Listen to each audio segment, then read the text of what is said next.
За хүчний тэнхлэгтэй харьцангуй моментыг яаж тодорхойлох вэ гэдэг сэдвээр хоёр жишээ бэлдэж ирлээ. За эхлээд нэгдүгээр жишээг хараад ярилцъя. Энд дугуй хэлбэртэй D гэсэн диаметртэй ийм биеийг хэвтэй байрлуулсан байна. За энд B гэд нэрлэлцгээе.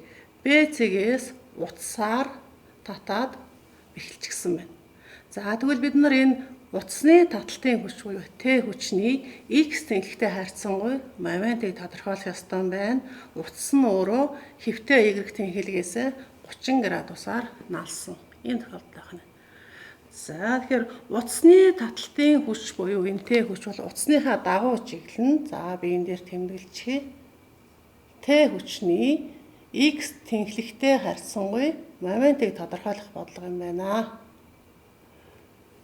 За хүчний тэнхлэгтэй харьцангуй моментыг тодорхойлохдоо 3 алхам хийнэ гэж өмнө бид нар ярьсан байгаа. За тэр дараалалаар явъя. Нэгдүгээр алхам буюу X тэнхлэгтэй харьцангуй момент бичих гэж байгаа учраас X-тэйгээ перпендикуляр хавтгай татаад тэр хавтгаар байгаа энэ зураг проекцлэе. За X-ийн өмнөөс харна гэсэн үг. За тэр проекцийнхаа зургийг бас энд би зуръя.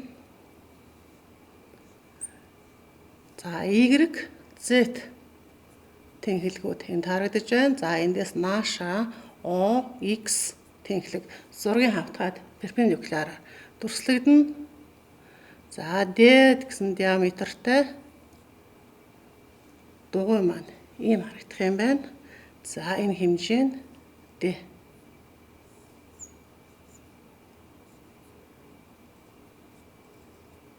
За B цэгээс татсан утас хэвтэй Y тэнхлэг буюу дугуйтайгаа 30 градус үүсгэсэн байгаа.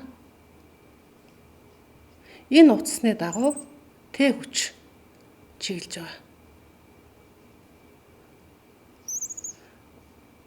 За ингээд нэгдүгээр алхам Z-тэйгээ уучлаарай X тэнхлэгтэй харьцангуй момент бичиж байгаа учраас X-тэйгээ перпендикуляр хавтгай татсан. За дараа нь хоёрдугаар алхам. Энэ хавтгай руу Т хүчээ проекцлсан. Энд Т хүчний проекц нь өөртөө тэнцүү байх нь байна. Яагаад гэвэл яг Y-тэйгээ Z-тэйгээ нэг хавтгай дээр оршиж байгаа учраас X тэнхлэгтэйгээ перпендикуляр хавтгай дээр оршиж байгаа хүч байна гэсэн үг. Тийм учраас Т хүчний проекц өөртөө тэнцүү гэж гарсан байна. За 3 дугаар алхам. Одоо бид нар X тэнхлэг бид нарын татсан энэ Z-Y хавтгайтай огтлолцож байгаа тэр цэг буюу энэ O цэгтэй харьцангуй момент бичнэ. За тэгвэл X тэнхлэгтэй харьцангуй моменттайгаа ижилхэн гарна гэсэн үг байна шүү дээ. Т хүчний X тэнхлэгтэй харьцангуй момент гэдэг бол O цэгтэй харьцангуй Т-ийн XY дээрх проекцийн моменттай тэнцүү гэсэн үг байна. За Т-ийн XY дээрх проекц буюу Т хүч өөрөө энэ байна. За бид нар хүчний цэгтэй O цэгтэй харьцангуй момент чихтэй ямар арга хэрэгэлдэг вэ гэхээр хүчний шугам руугаа моментийн цэгээс перпендикуляр буулгаад мөрөө олцдог. За мөр нь энэ чинь H гэж тэмдэглэлээ. За мөрөө хүчнийхээ хэмжээгээр үржүүлэх юм бол моментийн альбруутай гардаг. Эрг сөрөг чиглэлээ хэрвээ би тэмдгийн дүрмээ ингэж сонгол О-той харьцангуйгаар Т хүч мөн л цагийн зүүнийн эсрэг эргүүлж байгаа учраас нэмэх тэмдэгтэй момент үүсгэх юм байна. За нэмэх тэмдэгтэй Т-г уржих нь H буюу Т-г уржих нь тэгш үндэс гурвалжнаас H-ыг олох бүрэн боломжтой байна. D гэсэн гипностой тэгш үндэс гурвалжны 30 градусын эсрэг катет буюу Т-г уржих нь D синус 30 гэсэн үг байна. За ингээд бид нар маш хэлбэрхнаар Т хүчний X тэнхлэгтэй харьцангуй моментыг бичлээ. Зарим тохиолдолд Т хүчээ харилцан перпендикуляр хоёр байгуулагчид задлсан нь бас хэлбэрхэн байдаг. За тэгвэл тэр аргыг бас авч үзье. Энийг нэгдүгээр арга гэж тэмдэглэж байгаа. Хоёрдугаар арга нь болохоор Т хүчний хоёр байгуулагчийн моментыг бас бичиж үзье. За Т хүчийг үйлчилж байгаа B цэгээс нь харилцан перпендикуляр хоёр байгуулагч болгож задлаа. За Z-тэй параллел байгуулагчийн TZ гэж нэрлэе. Y-тэй параллел байгуулагчийн TY гэж нэрлэе. За тэгвэл хэмжээгээр TZ нь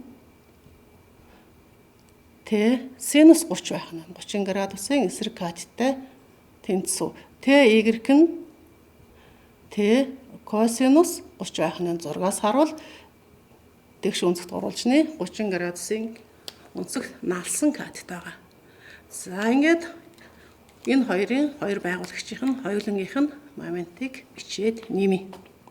Өөрөөр хэлбэл M X TZ нэмэх нь MX TY хоёрын нийлбэрийг олно гэсэн үг. За TZ хүчний хэмжээ нь T синус 30.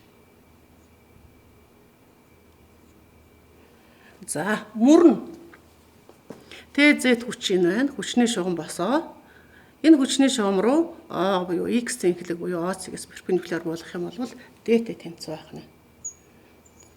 За X тэнхлэгтэй хайрцангуй TY хүчний моментыг олохын тулд би хүчний мөрийг олох гээд хүчний шугамаа үргэлжлүүлсэн чинь X тэнхлэгээ буюу OC-гээ дайрч байна. Тийм учраас энэ хүчний момент нь тэгтэй тэнцүү гэсэн үг байна. Ингээд эцсийн үр дүн нь өмнөх болсон аргатайгаа тохирч байна. За ингээд зарим тохиолдолд хүчээ байгуулагчдад задлсан хамаагүй хэлбэр байдаг шүү гэдгийг би өмнө ярьж байсан. За дараагийн бодлого харъя. Хоёрдугаар жишээ. За энд тэгш өнцөгт параллел пипед өгсөн байна. За параллел пипедийн өнцгүүд дээр оройнууд дээр 6 хүч үйлчилж байгаа.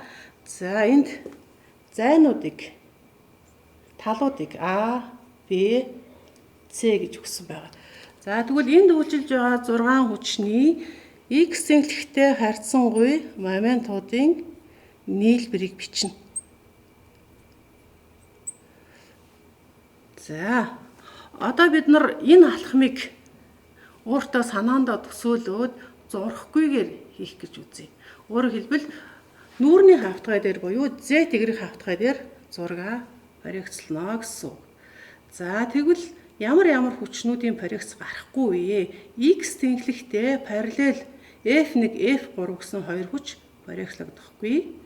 За X тэнхлэгийг хүчний шугамд дайрч байгаа хүч энд бас байна.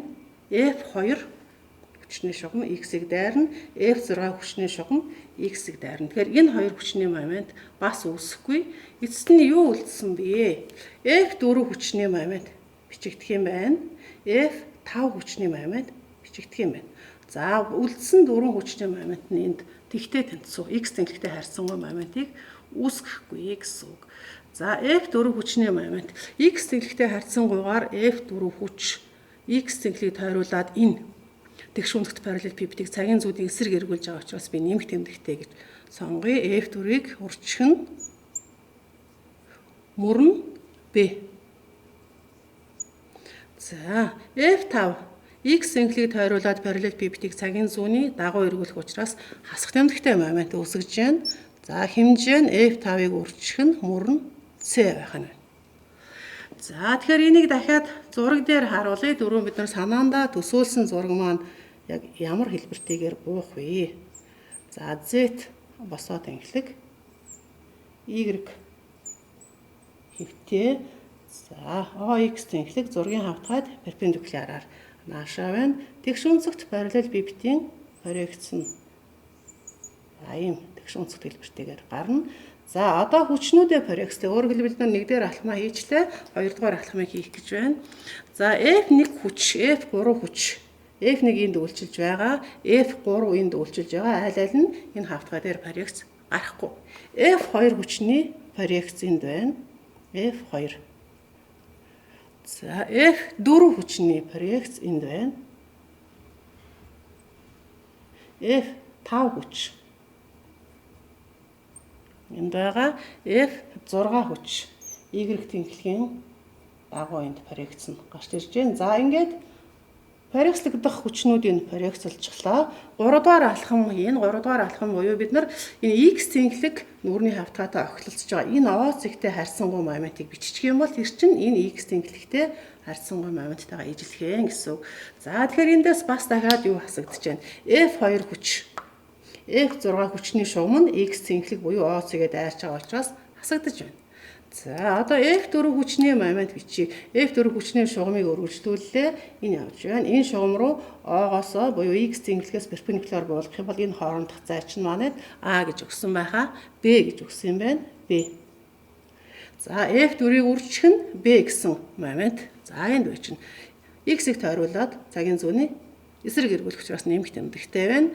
За дараа нь F5-ын момент x-ийг тойруулаад цагийн зүүнний дагуу эргүүлэх учраас хасах тэмдэгтэй момент үүсгэн мөрөн буюу x тэнхлэгээс буюу O цэгээс F5-ын хүчний шугам хүрэх зай нь C-тэй тэнцүү. Ингээд хасах тэмдэгтэй F5 C гэсэн. За ингээд бид нар хүчний тэнхлэгтэй харьцангуй момент хүчтэй зайлшгүй шаардлагатай болвол энэ 2 дугаар алхам буюу тэнхлэгтэйгээ перпендикуляр хавтгай дээр проекцлно. Хэрвээ боломжтой болвол энэ проекц санаандаа төсөөлөөд шууд тэгтгэлээ бичих юм бол бас их цаг хождог байгуулалт хийх энэ ажиллагаанаас бас зайлсхийж байна гэсэн. За одоо тэгвэл нөгөө хоёр тэнхлэг буюу Y-тэй Z-тэй харьцангуй моментуудын нийлбэрийн тэгтгэлийг бичье. Сумма M Y F тэнцүү. За Y-тэй харьцангуй момент үүсгэхгүй хүчнүүдээ эхлээд эндээс хараад хасчээ. Бид нар хүчний тэнхлэгтэй харьцангуй момент үүсдэггүй тохиолдлуудыг тоочсон байгаа. Энэс өмнө нэгдүгээрх нь хэрвээ хүчний шугам тэнхлэгтэйгээ параллел байх юм бол тэнхлэгтэй харьцангуй момент үүсдэггүй. Ийм хүчнүүд энд ямар вэ гэхээр Y-тэй параллел хүч F6 эндээс хасагдах юм байна. Түүнээс гадна F5 хасагдах юм байна. Энэ хоёрын момент үүсэхгүй. Хоёрдугаар тохиолдол ямар тохиолдолд хүчний тэнхлэгтэй харьцангуй моментыг гардаг вэхээр хоёрдугаарт хэрвээ хүчний шугам тэнхлэгээ дайрч байх юм бол за тийм хүч энд F3 байна. F4 байна. F3-ын шугамыг үргэлжлүүлье. F4-ын шугамыг үргэлжлүүлье. Тэгэхээр энэ хоёр хүч дээрээс нь нэмээд F1 хүч бас хасагдана гэсэн үг. Ингээд эцэст энд бол ерөөсөө ганцхан F2 хүч л Y тэнхлэгтэй харьцангуй момент үүсгэхээр үлдэж байгаа юм байна шүү.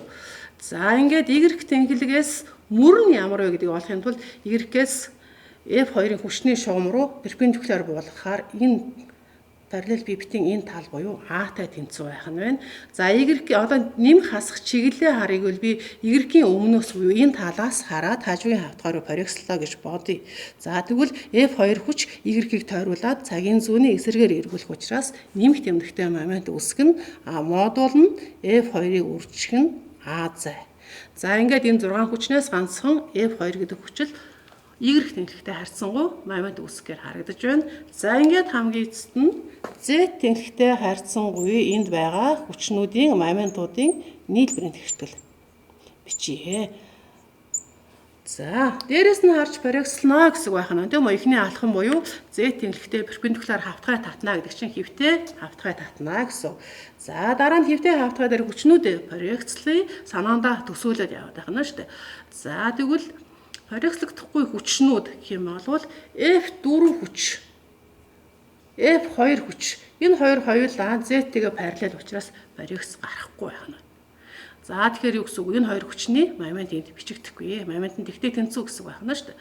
За дараа нь F1 хүчний шугам Z тэнхлэгээ дайрч байна гэдэг чинь бас F1 хүчний момент бичигдэхгүй гэсэн байх нь.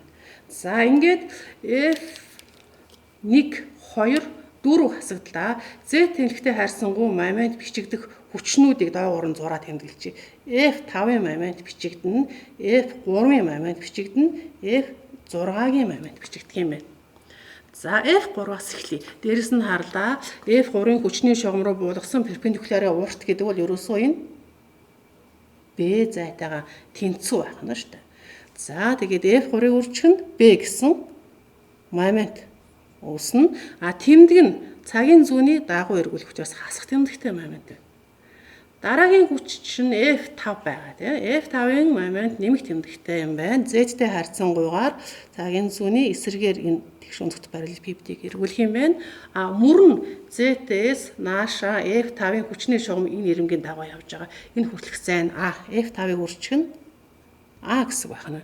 За ингээд хамгийн сүүлийн хүч буюу F6-гийн мөр F5-ын мөртэй тэнцүү адилхан А. Чиглэл бас адилхан байгаа биз? Тэгэхээр ижил чиглэл эргүүлж байгаа юм чинь тэмдэг нь бас ижилхэн нэмэх байх нь байна. F6-г үржих нь А.